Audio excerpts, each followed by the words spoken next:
కడిమండల మండల గడ్డకు నుంచి ఇంటినే ఉడుములు నరమలాడుతూ దండిగా పల్లెములు ఖర్జూర ఫలములు విధిగా నైవేద్య ఫలములు పెడుదురు. నిండు బిందెలతో నిర్మలంగా పుల్లరేఖ కక్షలో నారు పోసి 9 పోగలతో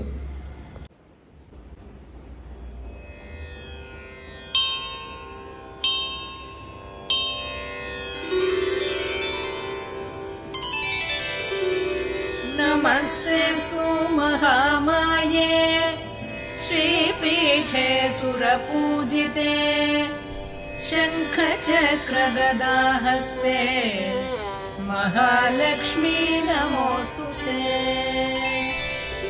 नमस्ते गरुडारूढे डोलासुरभयङ्करी सर्वपापहरे देवी महालक्ष्मी नमोस्तुते।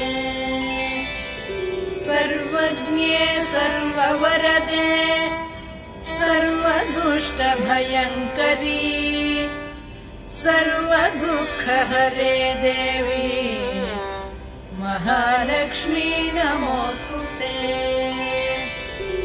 सिद्धिबुद्धिप्रदे देवी भुक्तिमुक्तिप्रदायिनी मन्त्रमूर्ते सदा देवी महालक्ष्मी नमोस्तुते। आद्यन्तरहिते देवी आदिशक्ति महेश्वरी।